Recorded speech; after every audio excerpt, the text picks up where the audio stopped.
first presenter is Dr. Mario Molina. Dr. Molina is President and CEO of Molina Healthcare Incorporated. He has served in various capacities in Molina Healthcare, including being medical director, working directly with providers and with clinics. He has won numerous awards in the U.S. for his work with Molina. As you probably know, it serves underserved populations. He just told me that their clientele are about 4 million people who are on Medicare. He, in recognition of this, Time Magazine named him as one of the 25 most influential Hispanics in America in 2005. He is going to speak to us today about Transformative Telemedicine Pilot for Underserved and Underinsured Populations. Please welcome Dr. Molina.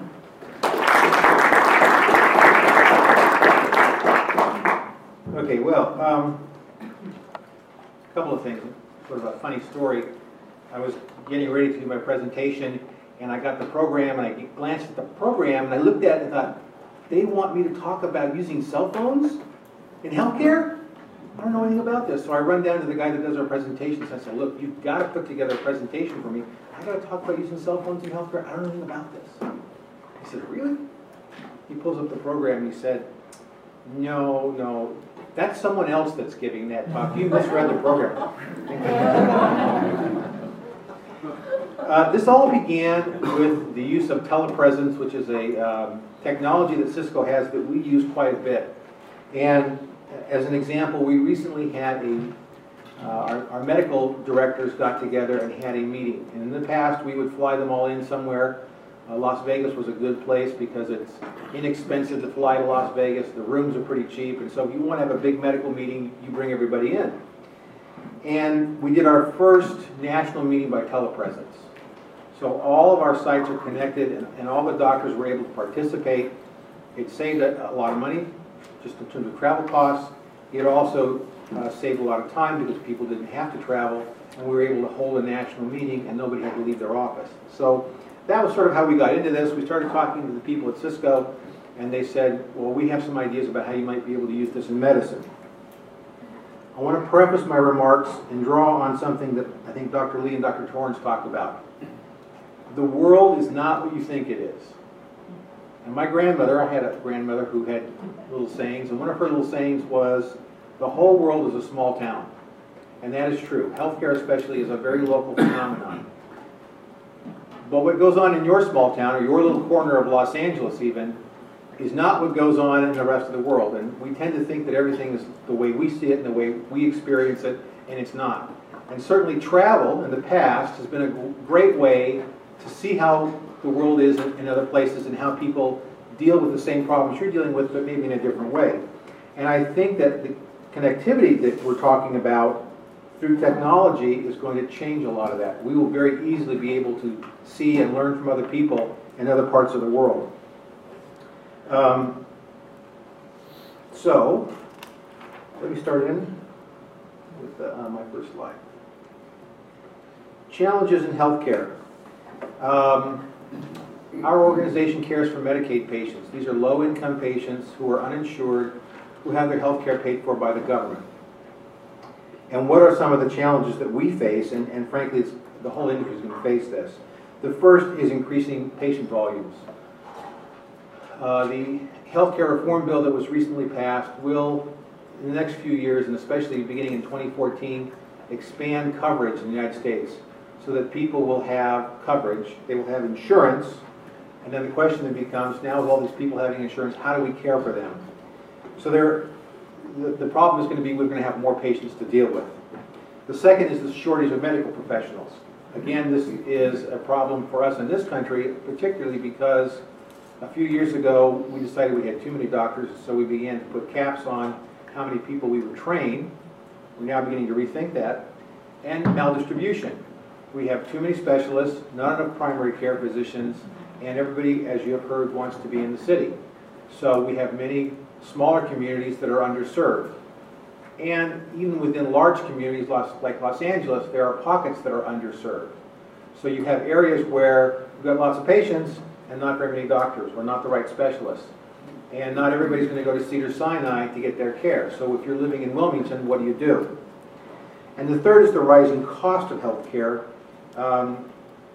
It is just ballooning, and there is no real deceleration in sight, and the healthcare reform bill really doesn't address cost.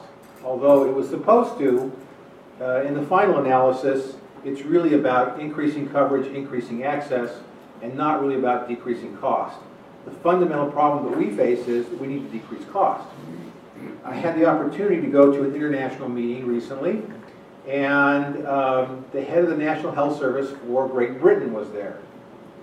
And in the United States, we look at Canada and Great Britain, and people say, oh, single payer works great, we should be more like them. The head of the National Health Service says, we've got a terrible problem with cost in Great Britain, and over the next 4 years, we've got to decrease our cost by 15%. Turns out that lots of countries have the same issues that we do, driven by new drugs, new technology, aging populations. So it's not just us, and constraining the physician supply or imposing prior authorization requirements are tools that can be used, but they are not the ultimate solution. In keeping with the theme, behavioral health is a big issue. And you've heard about mental health parity. We're going to have to figure out how we address that. But just generally speaking, I think behavioral health is a problem that we have not adequately addressed. Again, probably do not have enough providers. I can tell you in our own business, in the Medicaid program, it's very difficult. As an example, in the state of New Mexico, we have patients with chronic mental illnesses who may only have the opportunity to see a psychiatrist once a year. That means somebody else is providing their care for most of the rest of that time. And part of it has to do with distance. You know, there are huge distances between providers in places like New Mexico and Texas. So we have to deal with that. The other thing that I want to point out is chronic inflammation. My training was in diabetes. And I think that we're sort of learning that many chronic diseases that we have are really diseases of chronic inflammation that go unrealized for many, many years. Atherosclerosis, coronary artery disease. Turns out it may actually be more than just cholesterol. It may be a problem of chronic inflammation. And there's gathering evidence that the same thing is true for diabetes. I know from my own experience that you can treat and manage a diabetic, but you never cure a diabetic. It's like being an alcoholic. If you're an alcoholic, you're an alcoholic for life. You may not be drinking, but you're an alcoholic. And the same thing is true for diabetes. Your blood sugar may be normal, but you're always going to be a diabetic. So, getting to this issue of the uninsured. In 2009, there were approximately 59 million Medicaid beneficiaries in the United States. And I typically think of these as individuals who fall in the bottom 10 to 15% of the economic spectrum. For a family of four, right now the federal poverty limit is about $22,000. These are the people that we're going to be taking care of. And you see that 15% of the population is uninsured. A significant portion of them will enter the Medicaid program in 2014. One of the other fundamental differences under health care reform is how you qualify for Medicaid. Right now, Medicaid is administered on a state-by-state basis, and it is categorical. So you can be poor and not qualify. And many, and probably about half of the pregnant women that we see, lose their eligibility after they deliver. The children may remain on the program, but the mothers may not. In the future, we're going to move to income and not assets or categories. So we're not going to ask you, well, you're poor, but you've got a car. Sell your car, and maybe we'll give you health care coverage. We're not going to say, well, you're poor, but you're not pregnant, so you don't qualify. That will really simplify things and make it a lot easier for us to take care of these patients. But a significant portion of this 15% are now going to end up on Medicaid. And so for people like me, the question is, how do we take care of all these people?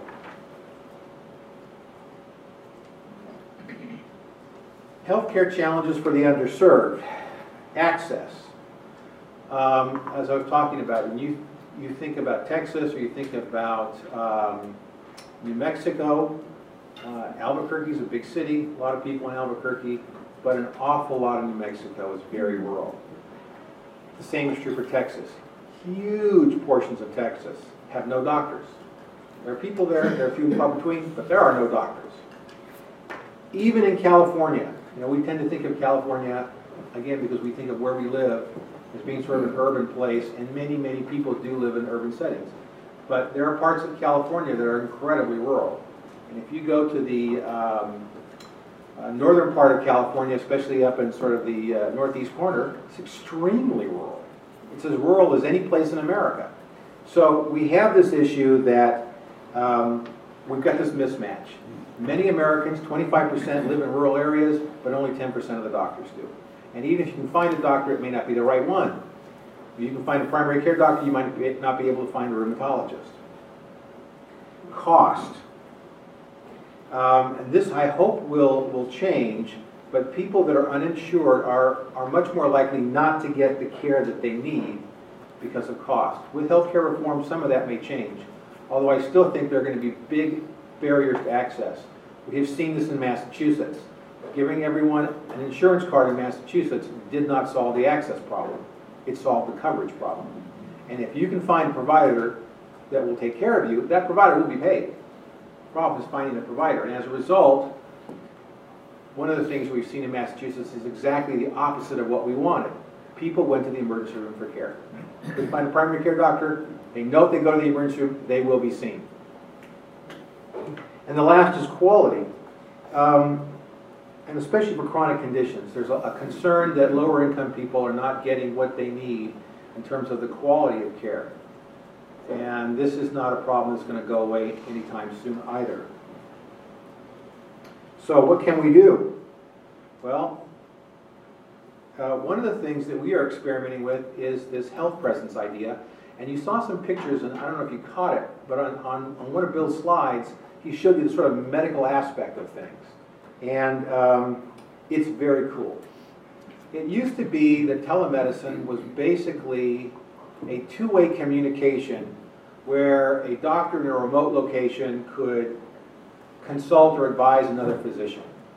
And that's okay, but it's not great. It's really not much better than just using a telephone. Should this gallbladder come out? Here's the case. Yes, I think you should take that gallbladder out. It's okay, but really the prospect for telemedicine is to be able to remotely examine patients. How can you do that? You can't touch a patient 500 miles away.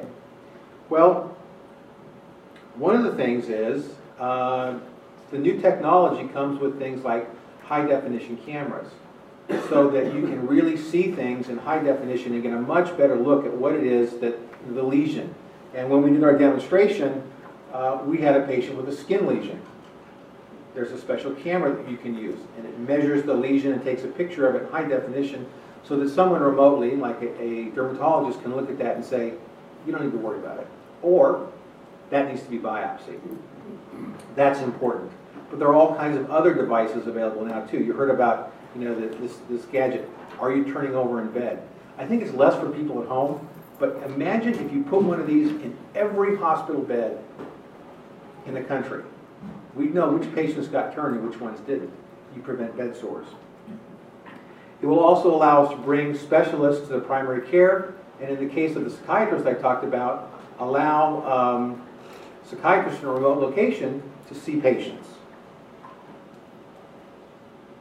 So we did a little demonstration with Governor Schwarzenegger, and this is really slick technology, and we are installing this in 15 sites around California. Sacramento, Los Angeles area, and San Diego. It will allow doctors to remotely examine patients. It will better coordinate care. We can use this in highly rural areas, although we can also use it in places like Wilmington, where there are a shortage of providers. So we can now do multilingual presentations one-on-one. And the University of California, Davis is developing a telemedicine center. We're using our offices in Long Beach for health education as telemedicine centers. And we can bring these specialized people together, and then they can train people all over the country or do health education sessions all over the country. It has a lot of promise. One of the things Bill told you is that compensation is a problem. We had Arnold Schwarzenegger there. He loved it. Great opportunity for him to get up and brag about California. Governor, does the Medi-Cal program pay for this? No. Next question. So that's a problem we're going to have to face. We are just experimenting with this. It's brand new. We're using it in California, as I mentioned, in 15 locations. I think the real promise is not in the areas that we're using it. Right now we're trying to play with the technology and see how it works. The real promise is going to be West Texas. It's going to be Idaho. It's going to be Alaska. It's going to be rural areas of North Carolina and Appalachia. Once we learn how to use this technology, I think it will be a very powerful tool. Network security is important because you've got to preserve the confidentiality of the patient and their record. It will give people in remote areas who have not had the access to high quality care that opportunity. The health presidents will allow us to make better use of scarce resources. And that's something that we're not going to be able to correct in the next 4 or 5 years by educating more doctors. Bill also alluded to the licensure issue. This is another issue that we're going to have to crack because states don't recognize licensure across states. It's an old artificial barrier that is no longer meaningful. We really need to have national standards or reciprocity so that a doctor at Johns Hopkins can see a patient in Los Angeles and not have to worry about not being licensed in California. So, thank you, and I will move on.